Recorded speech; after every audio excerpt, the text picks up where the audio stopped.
All right, today is Wednesday, April 10th, 2024. It is, of course, a good day to join a cult. Welcome to Wizard Wednesday, channeling in from the Quantum Downs. This is the Black Goat of the Wood, Elf J Trul. And joining me is...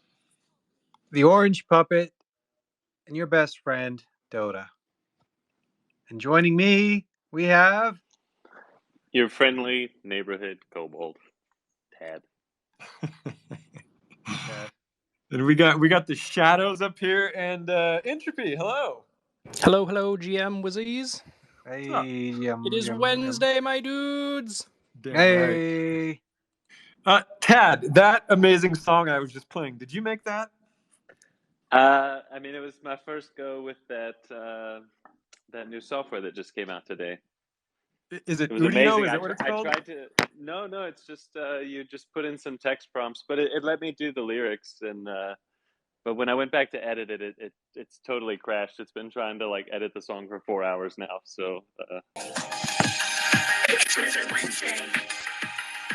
To my 10,000 wizards uploaded to the blockchain. Multicolored hats and got familiars trained. Some will say that kobolds will always have the most fun, but be on the watch for the seedy order of the plum. A cult is only as strong as its cult lead. That's we have Dotta, Elf, and Bear on the weekly cult feed. Welcome to Wizard Wednesday. Warriors spawn and beasts settle in, and let's get some alpha teams. Wizard Wednesday. It's Wizard Wednesday. To my 10,000 wizards uploaded to the blockchain. Multicolored hats and got familiars trained. Some will say that kobolds will always have the most fun, but be on the watch for the seedy order of the plum. A cult is only as strong as its cult lead. That's we have Dotta, Elf, and Bear on the weekly cult feed. Welcome to Wizard Wednesday. Warriors spawn and beasts settle in, and let's get some alpha teams. Wizard Wednesday. It's Wizard Wednesday. To my 10,000 wizards uploaded to the blockchain. Multicolored hats and got familiars trained. Some will say that kobolds will always have the most fun, but be on the watch for the seedy order of the plum. A cult is only as strong. The Quantum Shadow strikes again. Channeling in from the Quantum Downs. This is the Black Goat of the Wood, Elf J Trul, and joining me is... And your best friend, the Orange Puppet, Dotta. And joining me... I was like talking for like 20 seconds, and then I was like, why is nobody replying to me? I realized it wrong. Does it switch hosts? If you have multiple hosts, will it like fail over? Or is it no? If the original host leaves, it's done. I don't know. I'm gonna add you as a co-host just in case. Okay. I don't know where we left off, but whatever. It doesn't matter. I want to just start off by saying that Forgotten Runes is about to go next level. And before I launch into my little rant, Dotta, Bear, do you guys agree that we're about to go next level? I guess. I like levels.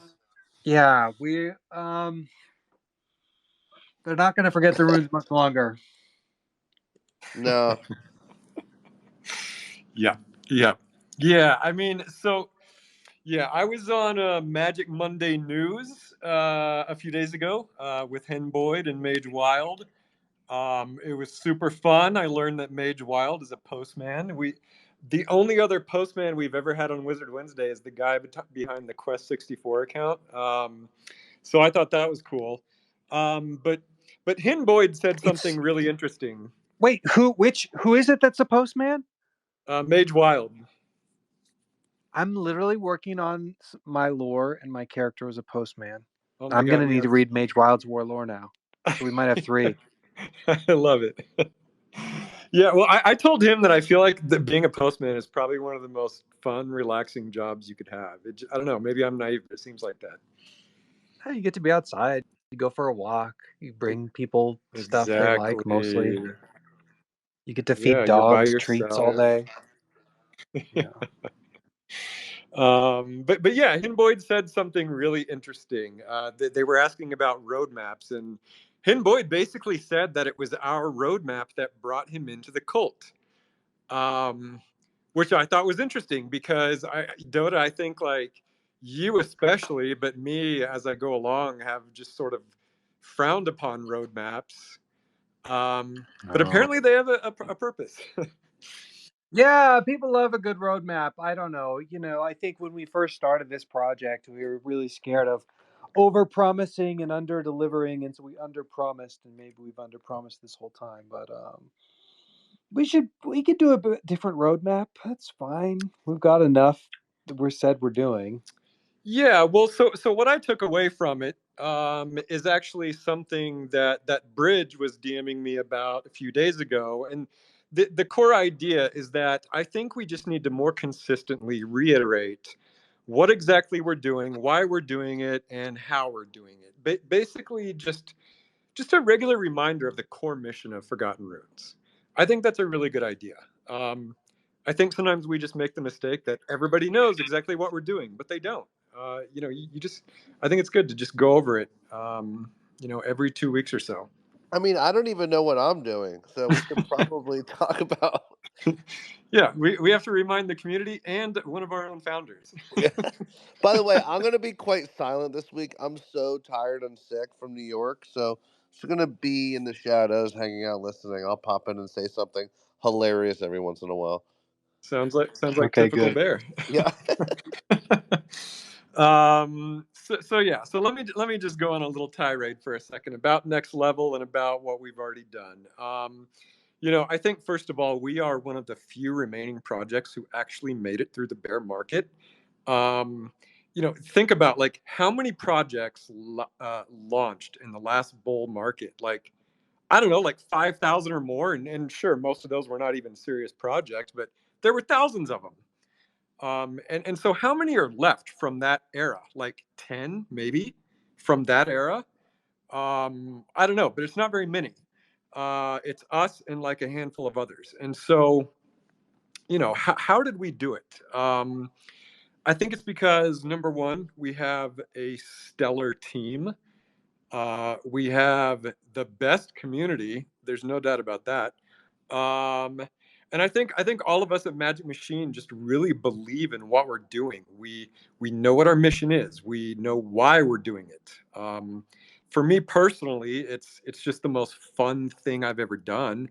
I know that fun might sound trivial, but I think when you're doing something you think is fun, then you will just simply put more time and effort into it.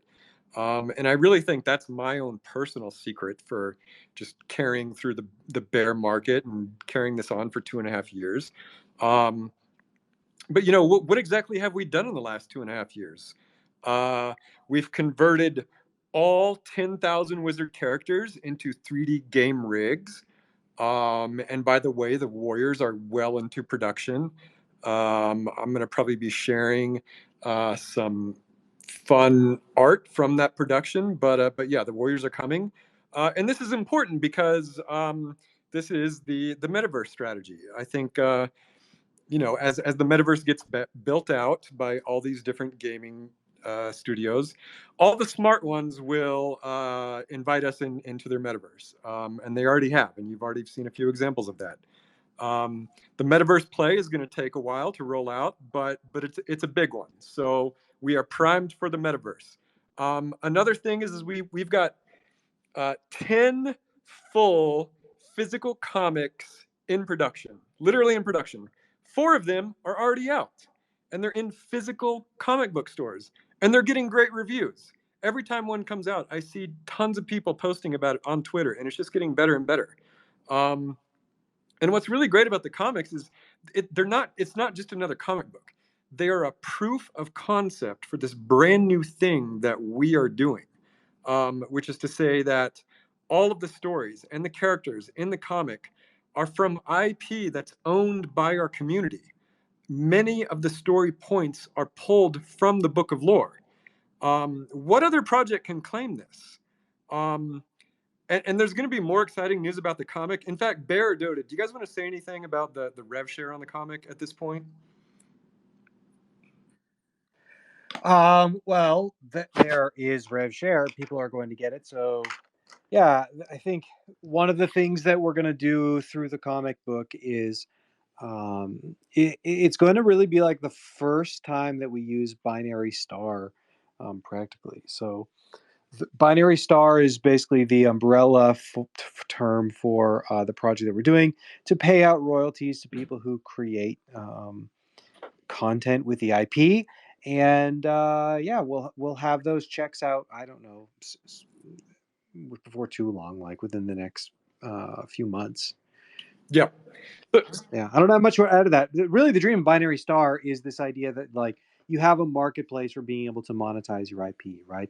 Like for me, for example, I really want like Magus Devon like action figures, and like there should be a way that Matto can license the character, and if there are merchandisers, like there are like full on merchandising shows where people who own IP try to go and meet with people who merchandise things, right? And so if you're a manufacturer and you know how to market, like SpongeBob lunchboxes, you basically will go to like a huge conference in Las Vegas and like a merchandising conference where people like that meet up with one another, right? And so one of the ideas with Binary Star is as we're able to build a brand that is globally recognized that will have this software in place that has both like legal agreements and systems for finances and being able to license on chain the IP.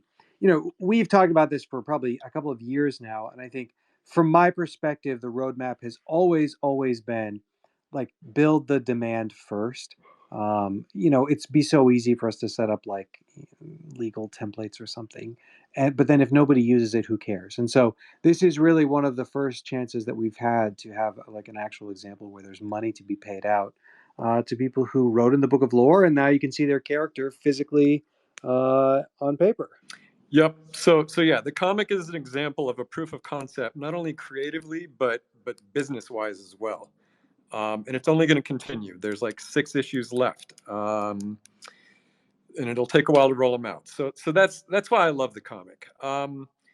We've also got a full MMORPG video game deep into production.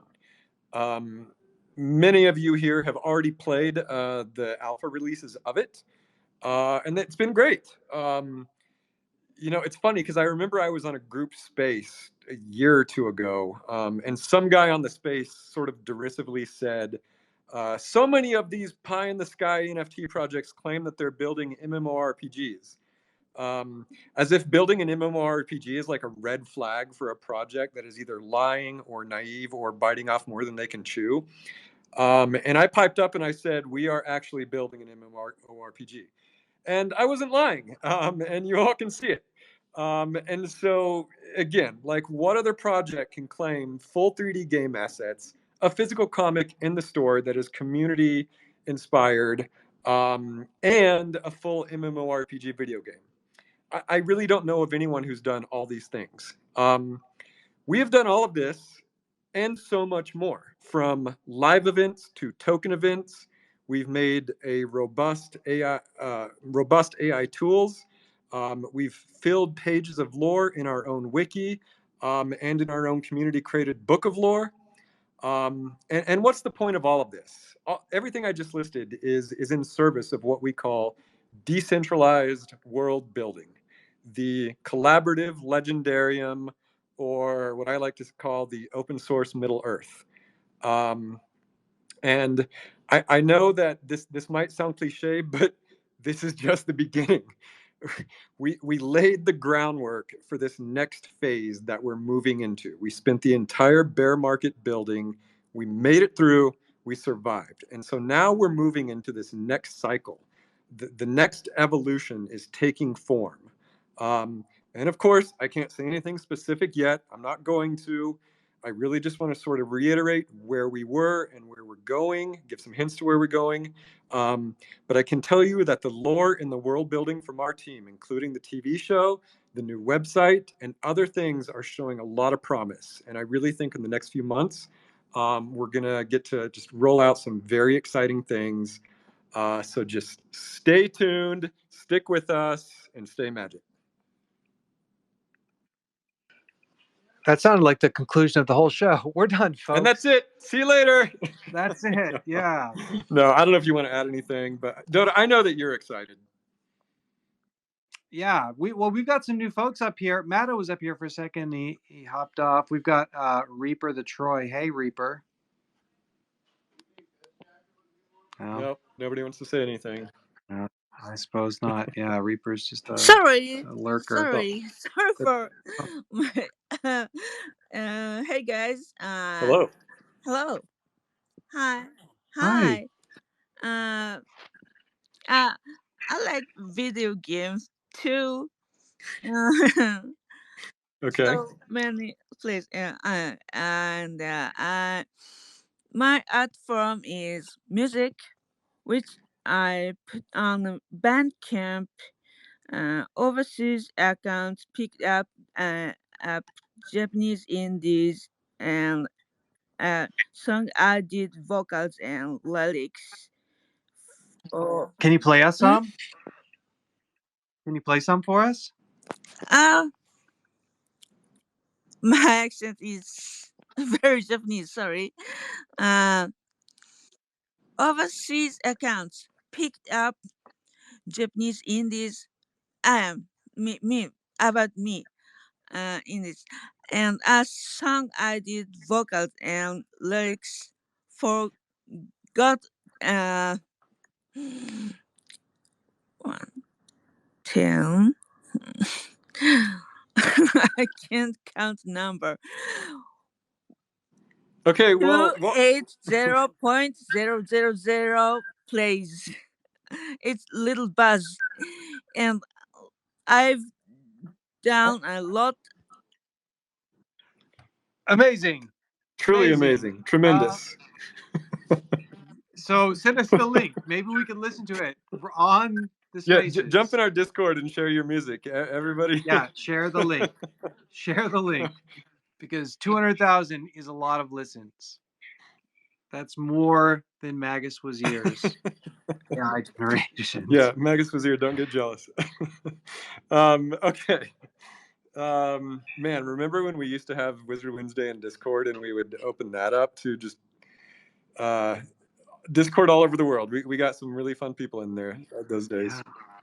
Some things never change.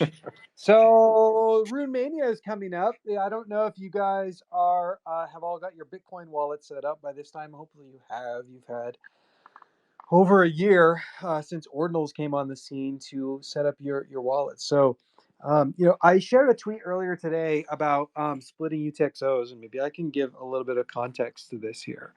Okay, so for those of you who don't know, there is a new protocol on Bitcoin, newish, called Runes, which annoys me to no end, but whatever, it's fine. And so Runes is a Bitcoin protocol for doing basically like ERC20s on Bitcoin. You may have seen back earlier this year that there was a BRC20 token standard where people created a lot of tokens, but it's very awkward to use. Like you had to not only buy, like you could never just buy like however many tokens you want, like on Uniswap. You have to buy them in like chunks because they're basically like NFTs with tokens attached. It's very, very cumbersome. So the creator of Ordinals created a new protocol called Runes, and it is enabled on the Halvening, which today is actually looking like it's going to be a bit early. It was supposed to be on 420, but it might be on 419. So you got about 9 days.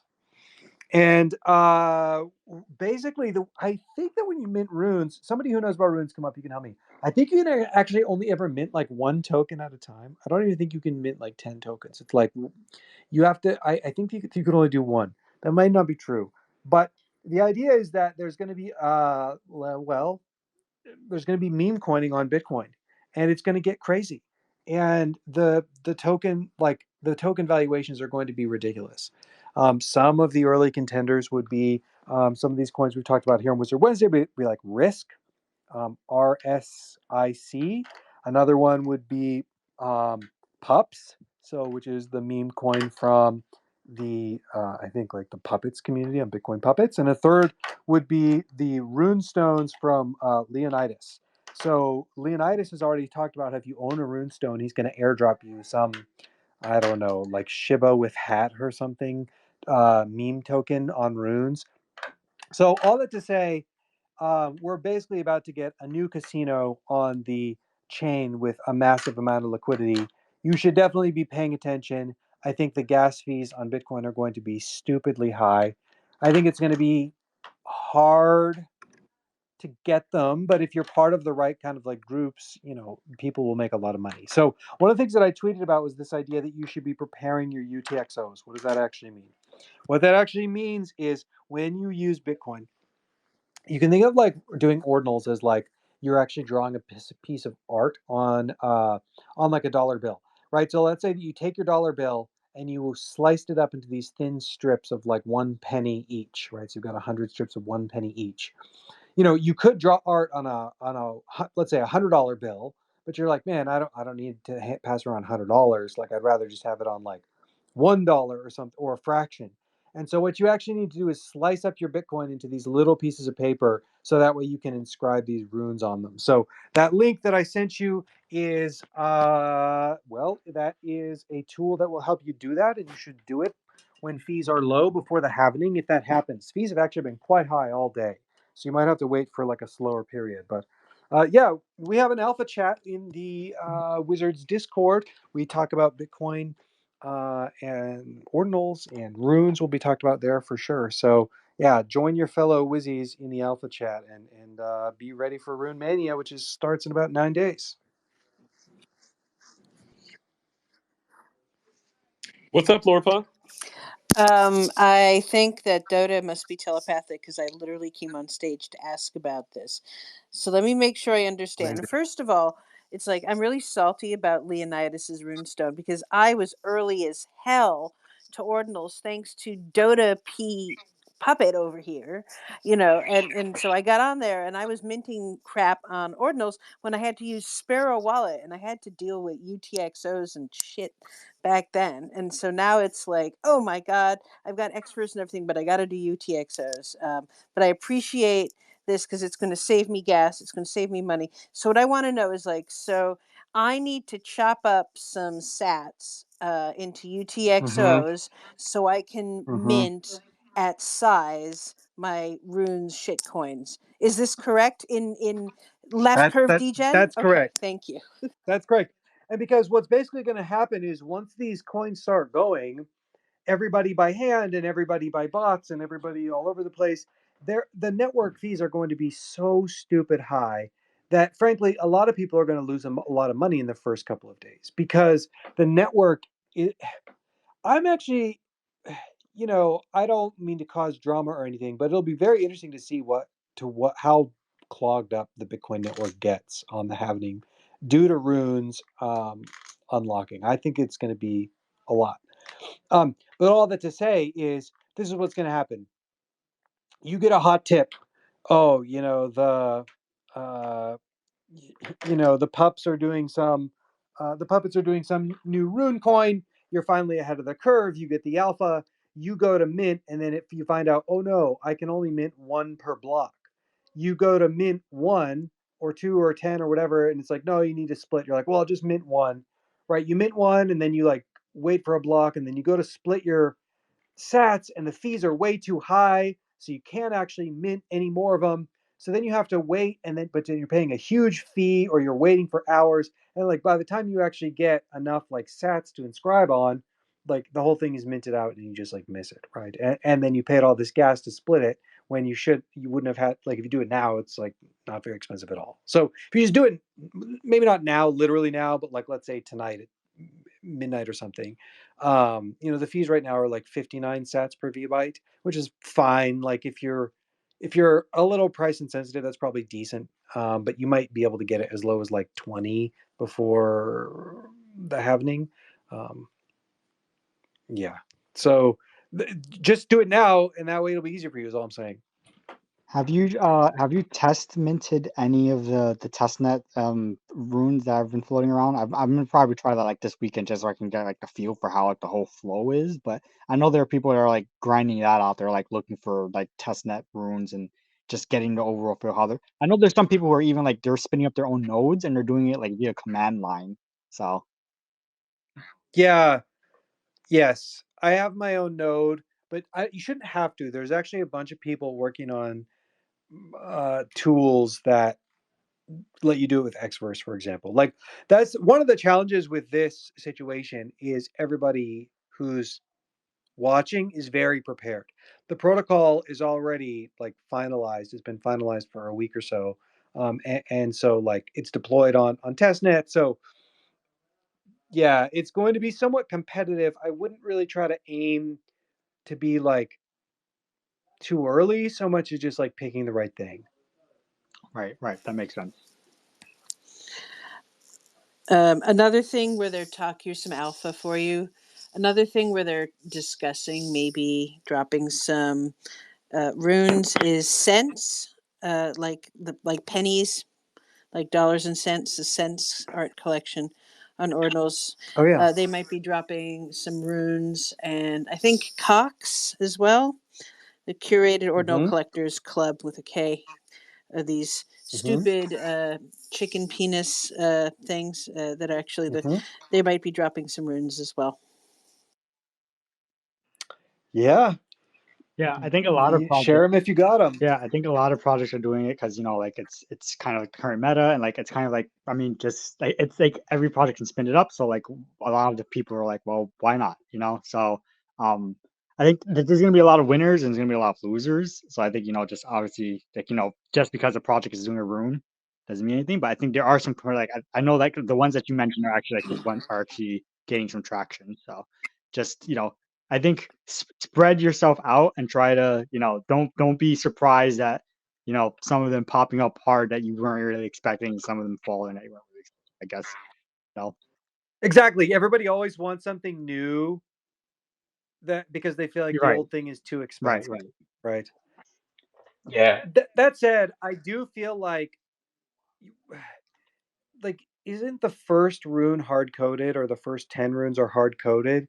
Like there is something to be said for just buy the main thing even if it feels too expensive because it's crypto and it all gets too inflated, and like just buy the expense, like just buy Bored Apes when they're 2 ETH and you think, oh, that's too expensive, but like turns out they're going to like 10 or 50. Yeah. Like I think you're totally going to see that in runes, which is like the top rune is going to feel too expensive, so you'd be like, oh, I'm going to go try this derivative, and the derivative dies, but the top one just like keeps Yeah, I going. think in general that's like pretty good advice. I mean, like when you break it down to the psychology of like who the holders are, I think it makes the most sense. It's like the people who are buying derivatives are usually the people who have FOMO for missing out on like the big one. So they're like, I'll get the cheaper one instead. And it's like the reason why they're not in a big one is probably because they either like miss their opportunity or because they sell too early, right? So it's like if you're in a group of those people, the psychology of those holders are usually people who are going to sell the minute they get like $1 profit like out, So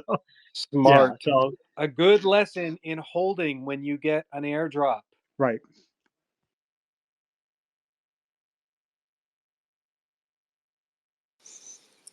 I'm terrible. Anybody have any at holding? Yeah, very good.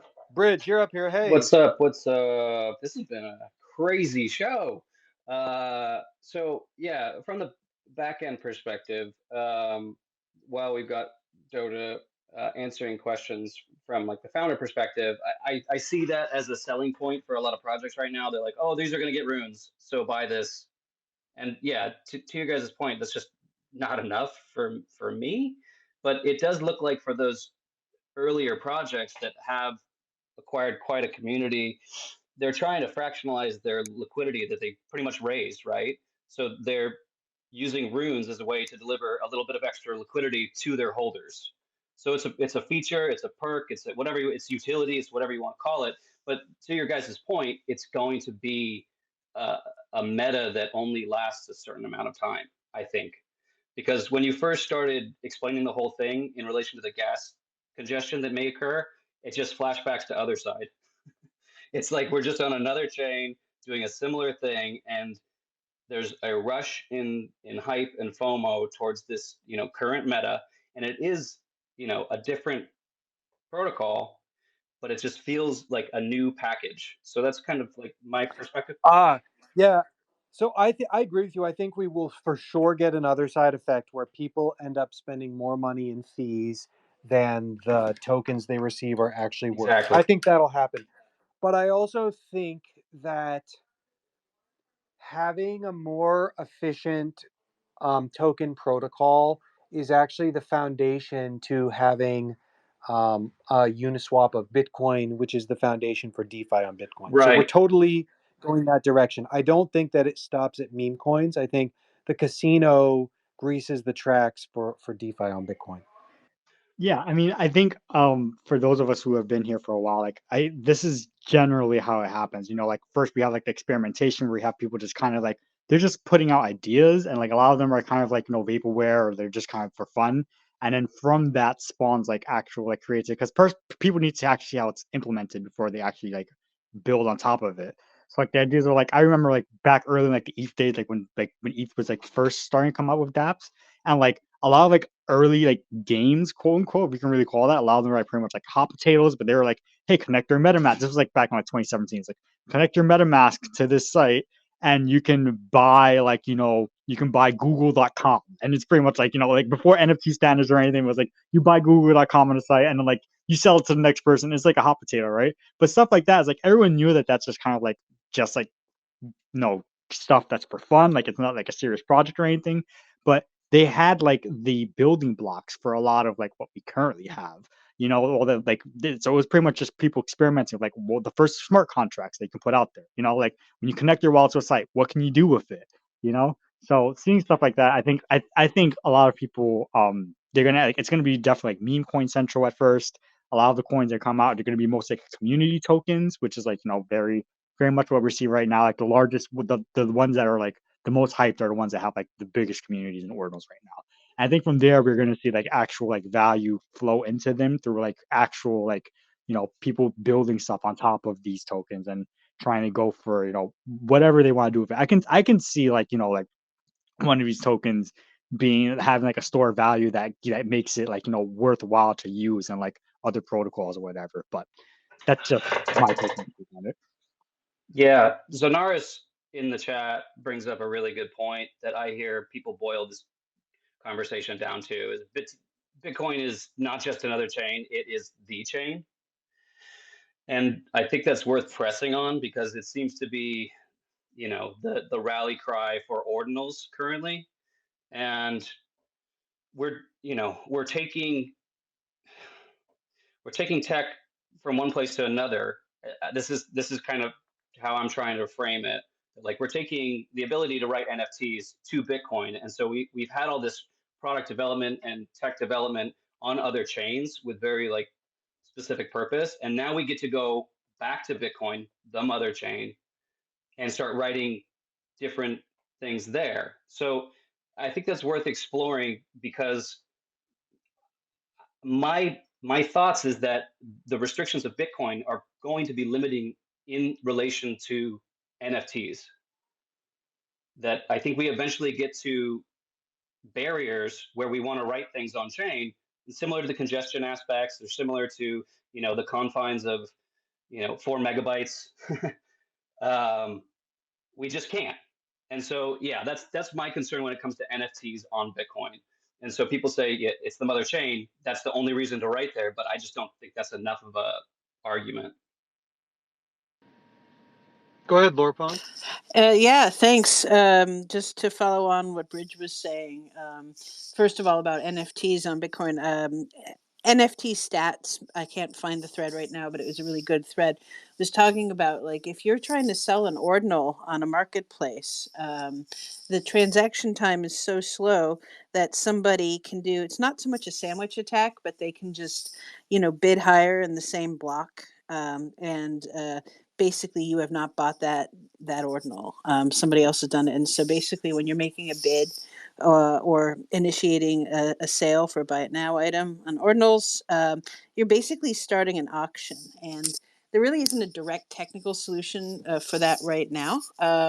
One of the things that the Taproot Wizards are doing with their OPCAT campaign is they're trying to get Bitcoin to enable the possibility to make smart contracts basically on the chain.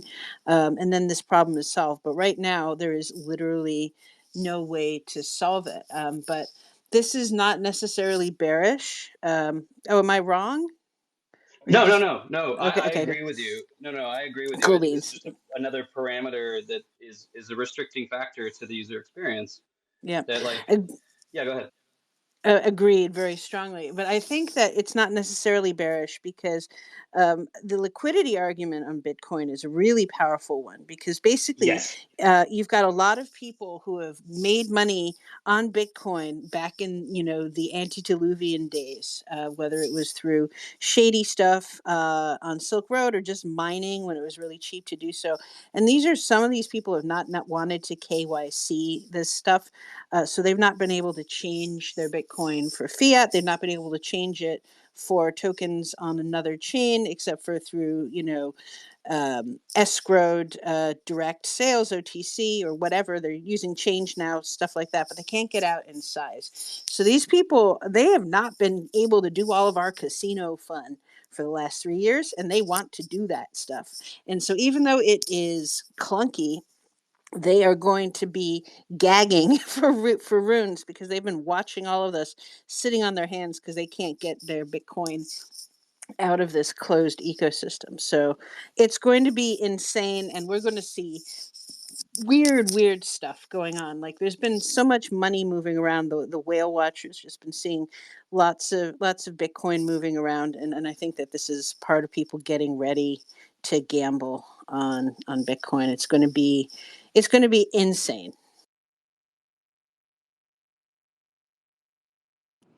This turned into another ordinal show. Dotta, are you there? It looks like you're not connected. I can't tell. Yeah, Guess. Sorry, I go Oh. ahead. think I knocked off. I think he's listening right now. Yeah, I think Quantum Shadow strikes again. You Lord can Pronk, take the show from him. I think that's really good framing. When I first started to understand NFTs, I was like, oh great, I get to put my crypto to use in another way. And exactly what you're saying, like people have this BTC that they want to do something with, and currently, Matto brought it up on another show. Yield farming with BTC is slightly risky, and it's still being developed. And so to put your BTC to use it can be difficult. But now that we have inscriptions, you can get a multiplier on your investment via ordinals. So yeah, it's gonna be wild. I'm looking forward. I'm bullish on ordinals, but I just want to talk to them. I just want to talk about the restrictions that we're already seeing, and the 30-minute wait time is definitely a restriction. And for some, it's like fun to wait and see what happens. But for a lot of people who are making a huge purchase, why would you risk your enormous transaction on an attack? I think Dota's gone. No. It's all right. I don't have anything to add to this convo except the shadow hats and the shadows themselves are going to be some of the most lore significant characters in the franchise. And that's all I can say about that right now. I do appreciate in Magic Eden seeing the shadow hats, or sorry, the shadows have their little 666 on every single marker. That there's signifiers in the care that you guys put into the development of shadows, and it shows up on the exchanges. So yeah, hopefully shadows account can speak to that. I think just you guys looked at it from so many angles, and a lot of people aren't. They just writing ordinals and just running with whatever meta. The secrets that the shadows hold is so deep and opaque that I don't think the market has truly understood or appreciated it yet. But that's fine. That's sort of their nature. It's supposed to sort of stay hidden and mysterious, and will only reward those who look deep. But yeah, I think we lost Dota. I actually think he has to run some errands. He told me earlier, so he might not even come back. But that's okay. I'm just going to answer a few lore questions that I saw in the Secret Tower. If you guys don't mind pivoting to a little bit of lore stuff. So Meeple Dad is asking, the Runeverse has been around for a long time. Lots of, quote, ancient things exist in the world, runes, temples, towers, etc. Any idea how far from post-singularity the majority of the stories are happening? Is it 100 years, 1,000, more? What happened all in between? So, Meeple, it's funny that you're asking this because we've actually sort of been turning this question over and over with the Bisonic team. Uh, and, I think like, I think my first hang up in the way you worded this particular question is you say the majority of stories. I'm not even sure which stories you're talking about. Do you mean like the stories from the Book of Lore, the stories in the comic, the stories in the game?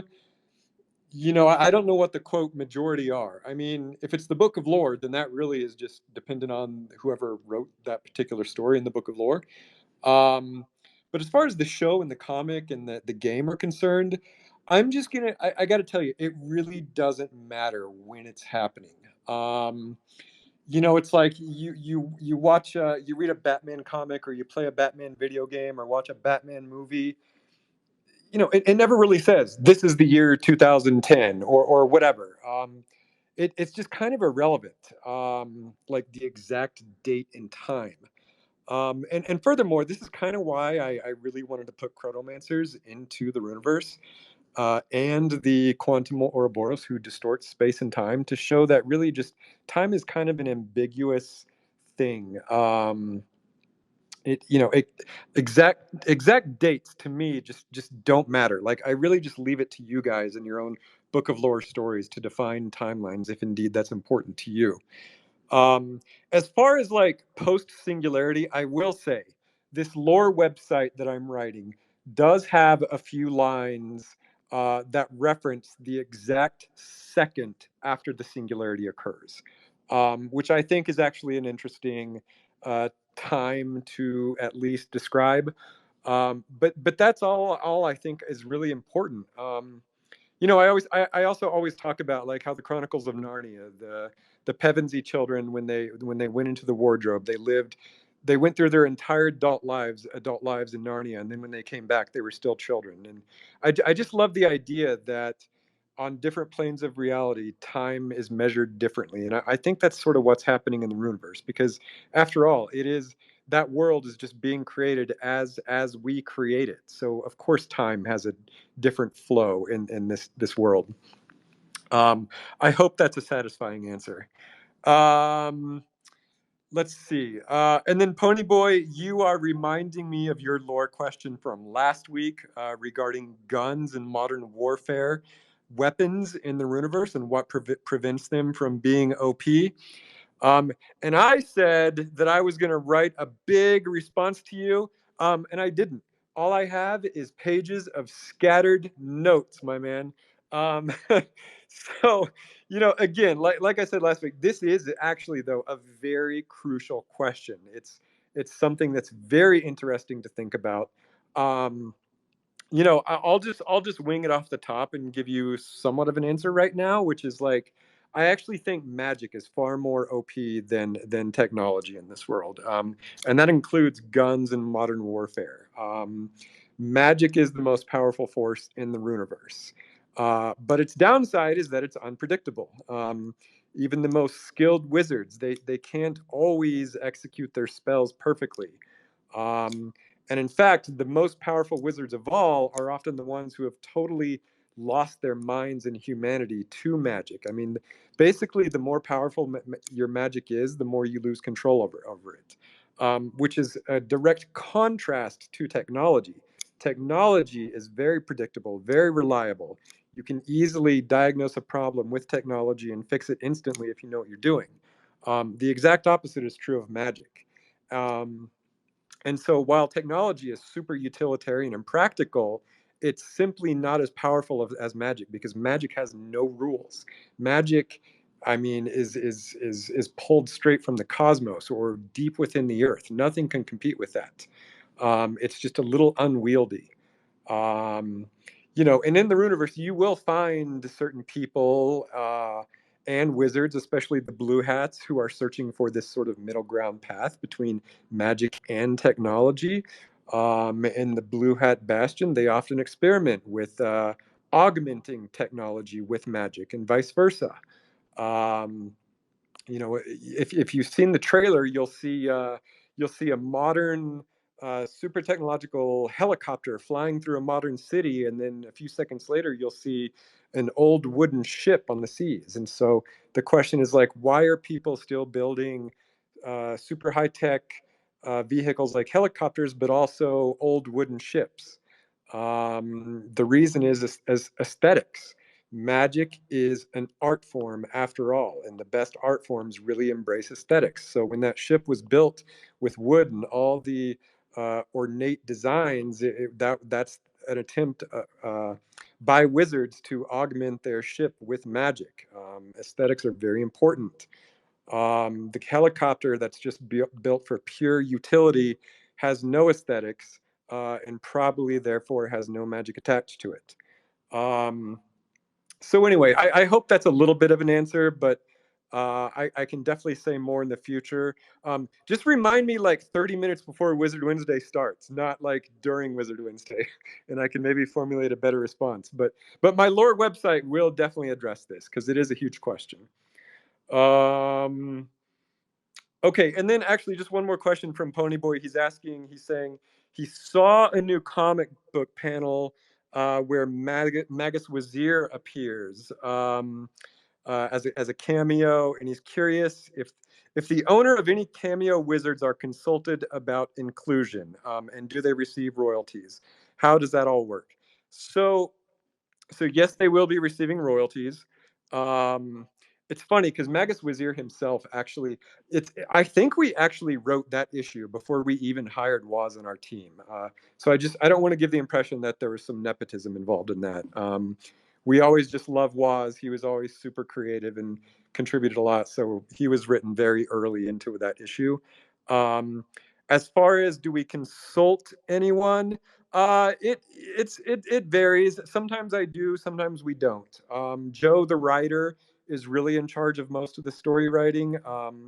I certainly make notes and edits, but I don't think Joe is actually reaching out to anyone. Once in a while, I will reach out to cult members just to get input on a story. But I think for the most part, we just try to pull from the book of lore and stay faithful to it as much as we can. Okay, Lord Punk, you've got your hand up. Bridge raised his hand first. Oh, Bridge, go ahead. No worries.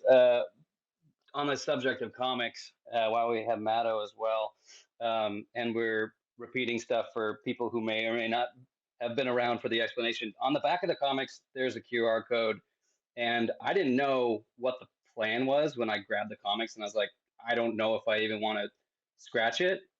And there's people, bagging and boarding their comics, and the QR code I think is behind a scratcher. So, like thinking about that, and I was in a conversation in real life with him, and he might have thrown some alpha about what the scratcher was, and I don't know if it's revealed yet.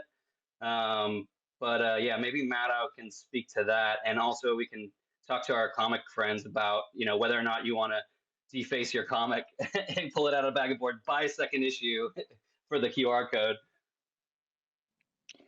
Yeah, I can answer this a bit. So actually, we didn't release specifically what sorry, they rolled back. So we actually, it's going to be the code.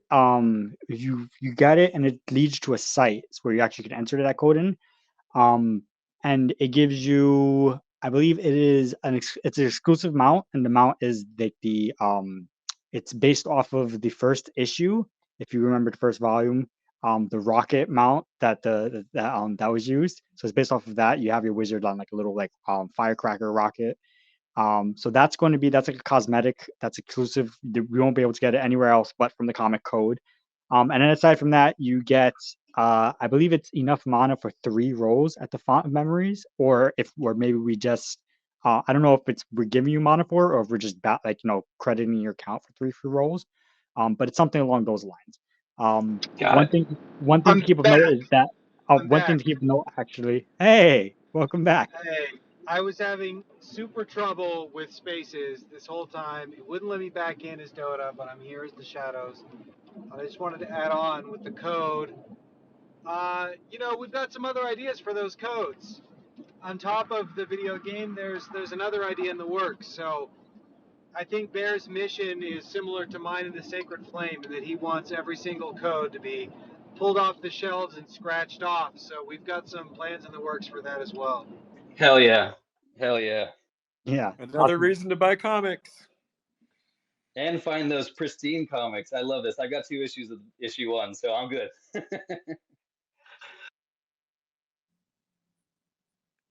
Sorry, were you done, Matto? I think so. I think the only thing I was going to add on to that, aside from what Dotta mentioned, I think the only other thing I was going to add is that there is a limit. I forgot what I think limit is like 5 per count or 10 per count. I don't have the number off the top of my head. I'll have to look at my notes. But there is a limit on it. So you can't like get like 50 comics and like use all the codes for it. Got it. And then aside from that limit, there is actually I think the expiration is actually end of this year. We may extend that. But I think tentatively it's end of this year. So if you're planning on like hoarding up a comic to use like, for the code like 5 years from now, I don't know if maybe what Magic Machine hasn't planned extends beyond that, but at least for the game it is. And you can redeem it even though the game isn't up, obviously, because the game's not up right now. But you can still redeem it on the site. I think for us the limit is probably going to be prepared to like a wizard or warrior or soul. So something where it's like 1 code per warrior or something like that. Right. Yeah. So that's what we have in the works for it. So like I said, we may extend that. That's just like a tentative limit. So end of this year, and that's literally like the last day of this year, 31st. So that's the tentative time limit, and that's really just there so that way we just for game balance purposes, so that we have a keep good management on. We don't have 2 years into the game, we have an influx of someone who just hoarded like thousands of comics and just like it's time to ruin the game economy. So yeah, that's what we have in store for that. Great. And Lord Punk, do you have some news about poetry? I do have some news about poetry. I looked and I realized, I'm doing a lot of work for business, a lot of writing prose for money, and I haven't been doing enough poems. So I want to offer free poems to people who have any FRWC token. So that could be a wizard, a warrior, a soul, a beast, a horse, spawn, even something from the Athenaeum, any kind of shadow hats and shadows, obviously, anything from the collection. If you want me to write a poem about it, just reply to the tweet. I think it's retweeted from the Forgotten Runes account, or you can slide into my DMs. Please keep it on Twitter because I have the attention span of goldfish and I will not find it if it's on the Discord. So I'm very happy to do that. It might take me a little while to work through them all because you guys are super awesome poetry fans. But yeah, I love this collection. It's my home community, basically, even more than punks. And so I want to give you some poems. You can put them in the book of lore or do whatever the hell you want with them. I think that is an amazing challenge. When you mentioned writing poetry about the Athenaeum items, I would love for somebody to choose the most banal, commonplace item and have you write a poem about like pancakes or something, or a bag of bat guano. I don't know. That's fun. Definitely want to write about poop. I love writing about poop. Perfect. I pinned that tweet from Lorpunk at the top of the space here if anybody wants to tap into it. That's great. Lorpunk is our, I guess, semi-official / official bard of Forgotten Runes. So it's a big offer on the table. Okay. A bunch of other people just came up. Anybody, go ahead and speak. Zelaso, you got your hand up. What's up?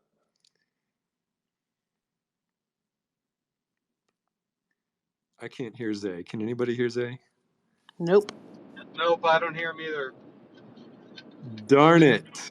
Well, James, you're up Can I? here. You got anything? Yeah. Hey.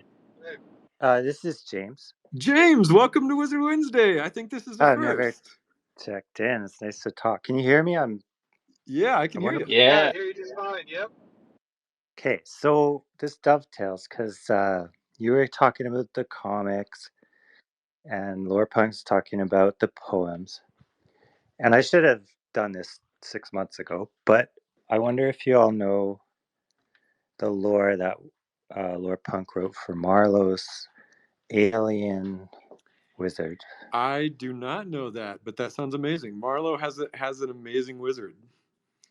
Yeah, she's not on right now, but I could read it. It's Oh my god, yes. and Sure, yeah. Lorepunk will remember like their conversation about it. Like Marlowe's an outlier in the human world already, and I think that's what this poem is about. So I'm gonna just give me a sec to move over here and I'll read it. Okay. Oh, that sounds fantastic. Bear with me. Gotta find my glasses. I'm old now, I can't read. Okay. Okay, here it comes. Where I come from, numbers tasted green, straight ordinates that shot up to the sky and smelled of life. So gentle, seldom seen, declared truth without favor. One day I took ship to leave the universe behind and ranged the furthest cosmos. Found the earth and redwood trees and cities. I was blind to human nuance. I know what it's worth to meet the numinous called alien, with not one thing in common, light or air or gravity.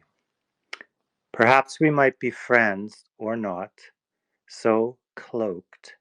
I wander far and stare at earthly doings, old and young, demure and wander, sense me, unearthly voyeur. And if you haven't seen her alien, it's like pink and it's got a butterfly and a moon staff and a big hat and some kind of medallion on her chest. I love it. I noticed the synesthesia at the very beginning. Yeah, and it has the word ordinates in it, which is kind of cool. Yeah, I think it's about being non-neurotypical. Like I say, she's an outlier in this world, with her talent and her luminous art and just her being. So yeah. I should have done it 6 months ago, but I think that poem's sitting in the same vault as the wizard. If you want to read it again, or maybe I'll try and tweet it. And I just wanted to share that and say thanks for the game. It was so fun. And just we're watching and enjoying everything you guys are up to. Incredible. Thank you. Thanks for sharing that. Yeah, we mentioned the alien wizard. I think it was last Wizard Wednesday. Somebody was asking about other planets in the universe, and Marlowe's alien wizard is the one hint that there are indeed other planets. Zay, are you able to speak again? I don't know. Can you hear me? Yep, we got you. Okay, good. Yeah, babe. All right. So I've recently become obsessed with like monster training games because of like the overnight success of this game called Power World. Is anyone familiar with it? Yes. Oh yeah, we're Yo, familiar. okay. So like I haven't got to play the Runeverse game yet, but like in the future are we going to be able to like trade out, train, capture, and breed like different familiars? Matto, do you want to take that one? That sounds like a pretty interesting idea. I think the idea for familiars aren't fully cemented out yet. They definitely want to include familiars and like have some kind of like some kind of benefit for the familiars and such. I mean, we also have like the quantum gifts literally give you familiars, but what their actual gameplay mechanic role play is isn't really solidified just yet because there's still like other mechanics that kind of like supersede it in terms of priority, like Yeah. fleshing out full of the battle mechanics and stuff. I personally, I am a huge fan of monster collection games. I think anybody who follows me on Twitter, like I do let's plays on like Pokemon ROM hacks. That's how like nitty and gritty I get. Yeah. But I think the idea of like breeding familiars or like, for like better stats and stuff, that sounds really cool for me. And like maybe being able to trade familiars. But that's all stuff that, like I said, it's all like we're still open book in terms of that. So if you have any suggestions, please you can like throw them. I can like Yeah. I can bring those to the team definitely. Yeah. I'll probably write like a thread on it later on. Like I have one in like development right now, but I think it's a timeless generation. And what's interesting about monster capturing games is I think that they they strike at the heart of like the instincts that drive our instincts to domesticate animals. So there's like a really powerful like dopamine hit from that. Yeah, I mean, the actual inspiration for Pokemon came from Satoshi Tajiri, the creator of it. His inspiration came from literally when he was a kid, running around in like the forest of his backyard with a bug catching net and like catching like beetles and insects and stuff, and like so that's the inspiration for. So definitely you hit on something. It's like the core aspect of like domesticating animals and like collecting. It resonates It's with a humanity. timeless genre, right? Yeah. All right, yeah, that's my question. I appreciate it. Thank you. Yeah, no. Familiars are definitely coming. Like I said, we have the quantum gifts that we gave an original in the Eve of Memory event. Those some of those have familiars. They come with a familiar that's exclusive. So familiars is definitely going to play a role. What that role is just isn't completely ironed out yet. So any suggestions you have, throw it my way, and I'll be able to funnel that back up to the team. And we have all these eggs and like shit hatching out of some of those eggs. So yeah. All right, yeah. All right. Sounds cool. Zay, it's funny you say that because your PFP now is it's from the cover of an issue in which your wizard appears, and let's just say there's a really strong tangent to what you're just talking about in that particular issue. Quantum synchronicity. There it is once again. Okay, Acid, you've got your hand up. Hi, yeah, I just have DAO announcements. Yeah, go for it. Cool. So this last week we were working on the council multi-sig and getting the new counselors on there. There were some issues with the initial transactions, some errors that were coming up. So they were working on those new ones. I don't know if they've gone through or not or anything. I don't know if Matto or Dotta wants to speak about that or not, but we're working on that still. And once the new counselors are on there, we can move forward with the payments, since most of the grant agreements have been approved and they've been sent out to authors, and authors have returned them. So once the multi-sig is figured out, we can actually start sending out money to authors, which is really exciting for us and everyone involved. And April proposals, the only proposal so far is for the council to convert $200,000 worth of ETH into USDC. This would help stabilize some of the DAO funds, reduce risk with the price fluctuations, and ensure that the money is ready to go when grant agreements are signed in the future. So there are a lot more details that I'm not going to go over here, but you can find them all under the proposals section in the Forgotten Runes Discord. And the conversation period on that is going until the 19th. And I was really vocal about wanting community input on this within the council chat. So if you're in the community and you have opinions on the money conversion and how much is in the treasury and where it should be, please go make your voice heard.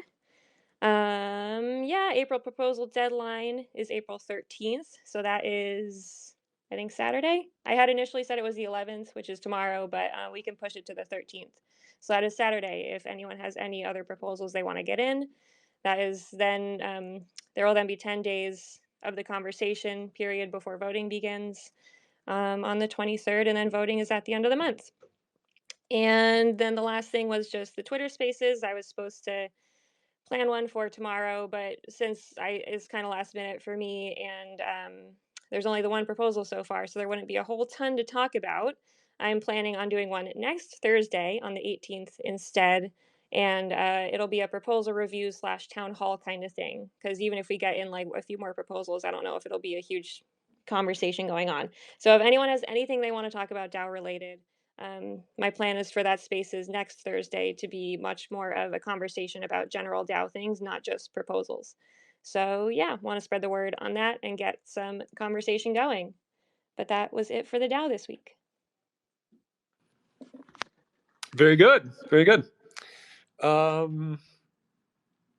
Okay, I was going to ask for Tad. I was going to ask for an update from Tad, but I think he's gone.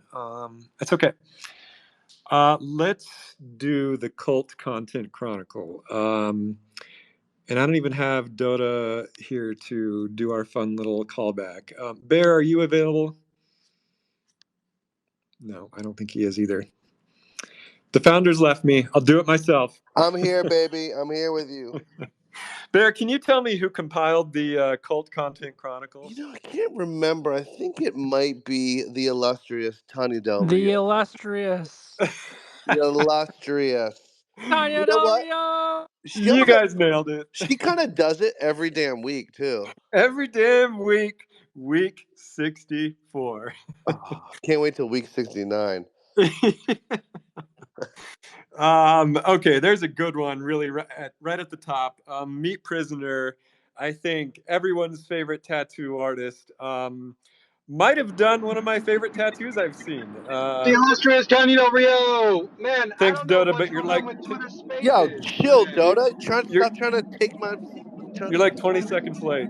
Oh no, man! I'm having so much technical difficulties today. Listen, call me. Dotta, I'll code it up. I'll make sure it's all the tech is working Thank for you. you. You Thank just you. call me. Dotta, don't drive and Wizard Wednesday. That's dangerous. um, okay, Meat Prisoner, awesome tattoo on Feckless Mage. And it's awesome because not only does Meat Prisoner just have a great style, but you drew one of my favorite characters, which is the imp with the trumpet.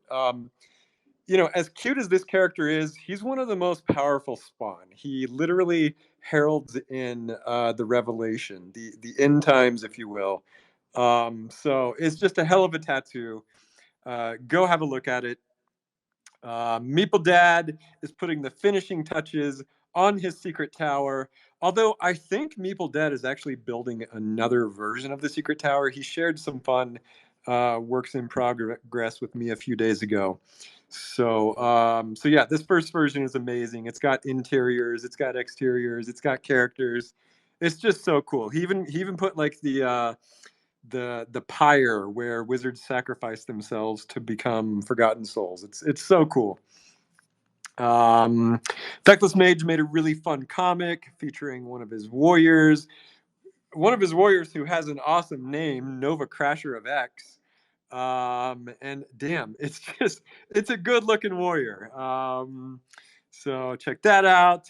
Daniela Illustra, one of the most prolific artists in the cult, drew, I believe this is Malevolence Wizard, which is one of my favorite wizards.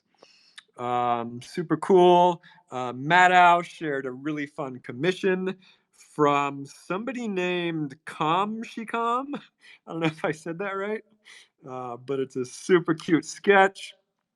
Jason DeSante is continuing with his never-ending dance party. It looks like this is video number 8. Um, you know, it's becoming like its own genre. These dance videos, they're really cool, really unique. Yeah, I love seeing them. They're so trippy. Other Guide Pro, aka Justin, is continuing with his very informative videos about Magic Machine and Forgotten Runes.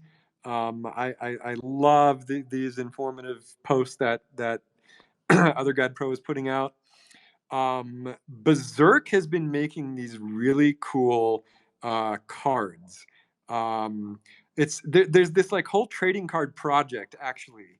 That the more I look into it, the more interesting it is. You guys should definitely go look into it. Berserk has been making just a lot of really fun trading cards, mostly shadow themed. But the whole project is super interesting. Dowix Lab continues sharing just beautiful AI gens of wizards. This one is it feels, God, what's that artist? I'm blanking on his name. He's like this French artist. I'll think of it one of these days. But super cool. Radagast is flipping everybody off. Or maybe maybe I'm not sure who he's flipping off, but his blue hat is giving us the finger. And well done, Radagast. You made it into the chronicle with your naughty wizard. Malevolent shared a really fun image of his wizard putting his rune on the wall with a really fun caption: "No rune, no problem. Devise them with blood." Bridge shared a really cool image of just a bunch of fancy aristocrat wizards sitting outside their country club. Looks like they just finished a game of croquet, and they're having lemonade, it appears. Of course, Lorepunk is offering free poems, as she said earlier. So hit her up with that. And then Magic Monday News, they shared a really great pixel art image of a warrior. And last week's episode, maybe one of the best. I was the special guest. So you might want to check that out. The treat of the week was a CB radio. And then I think Dota's going to be the special guest next week, so definitely check that out. Meeple Dad continues with his riddles in the dark. The last one was, I think it's the Black Sun staff. I could be totally wrong on that. I may have forgotten what this staff is called. Entropy shared a fun meme mashing up Spider-Man and Wizards. For what reason? Nobody knows. Doesn't matter. It's cool. It's Wednesday, my dude. Yeah. Entropy, is this actually you dressed as Spider-Man, or is this just a Photoshop job? This is a Photoshop job. Yeah, I took that, like, I forget the creator's name, but like the original Vine creator of the "It Is Wednesdays, my dude" meme, and I just realized like he needed my wizard head on it. So that happened There yesterday. you go. There you go. Nailed it. Okay, that's the Cult Content Chronicle. And Studio Pieman, you've been waiting this whole time very patiently. Did you have questions, comments? Yeah, actually, thanks for having me on stage. I actually it's my first time, I think, in this space, but I came in here to say hello to my beloved friend, Lore Punk. I've known her since early Clubhouse days in 2021. She's an OG. I'm a big fan of her poetry and her writing. So, and I had the pleasure of also meeting in New York, Bearsnake. Nice. Yo, Yo, how are you, brother? Good to hear your voice. I'm so sick, but I'm here. It was great to meet. Oh, I'm sorry to hear that. Studio Pieman, what did you do to Bear to make him so sick? Did you keep him out all night? Oh, I think we lost Pieman. You're on mute if you didn't know. But No, you scared him away. Hey, sorry, I didn't realize I was muted. oh, it's all good. No, I mean, there we he go. was fine when I saw him, and I was fine. But I think that, we saw so many people, we spoke loud in loud places. So I hope you're not, didn't get the unwanted COVID airdrop. But I do not. The COVID test came back negative. oh, But yeah, thank just God. like me. Mine too, brother. Mine too. But my voice and my throat's still kind of scratchy, and but no, I just came up here to pay my respects to fellow friends, and just I love everything I'm hearing actually in your spaces, so I'll try to come more into it. And I told you, Bear, that I'm curating an ordinals show during the halving in Dubai, 420 and 421, and I would love to have one of your artworks from the project included in the exhibition. So I'd send you a DM if you like to chat later. I'm Yes, totally open. let's chat later. Absolutely. For sure, for sure. Anyway, I gotta jump. I have to go. I have Uber dad duties. Gotta pick up my daughter from school. But I'm glad I was able to come and say hello and give my friends a shout out. Thanks for having me. Payman, thank you. I just want to say thank you so much for your kind words. Oh, Don't my want to keep you, but you are an OG. You welcomed me into this space like in the first Oh, days I you're was so here. sweet. Lots of love. I'm so glad that became across each other, and it's all about just empowering the good ones, and you both are definitely one of the good ones that I've come across. And so yeah, I had to come up and give a shout out. Okay, great, thank you, and I'll talk to you guys next time. See Thanks ya. for having me on stage. Thank Much you. Hear love. that, Dota Elf? I'm one of the good ones. Ha ha. We already knew that. Thank you. Hey, we knew that. Pieman, thanks for coming up. Come up anytime. And that's a great way to end the show. I love ending on love. Poor Dotta. Poor Dotta's like the illustrious Johnny Del Rio. 20 seconds late. We love you, Dotta. I'm here now. Stop driving and Yeah, stop driving and spacing. Yeah. I know. Sorry. Wait, Good service out here in Dotta, Texas. where are you going, by the way? Can you tell us? No, Dock your location. We can all meet you there. no. I'll text It's you. Okay. fine. If anyone wants Dotta's address, just DM me. Yeah. Yeah, if you want to know where my kids go to school, I've been telling the shadows all month. All right, let me fire up this this Tad song. Let's see. Get the beats pumping, dog. Oh yeah, here we go. All right. This has been quite a Wizard Wednesday. It's been Elf, Dotta, Bearsnake, Lore Punk, Entropy, Matatsuki, James, Tad, Studio Paimon, and all of the Wizards of the Forgotten Runes Wizards cult. Channeling out from the Quantum Downs. GN, everybody. Bye. See ya. GN. Multicolored hats and got familiars trained. Someone said that kobolds will always have the most fun, but be on the watch for the seedy order of the plum. A cult is only as strong as its cult lead. That's we have Dotta, Elf, and Bear on the weekly cult feed. Welcome to Wizard Wednesday Warriors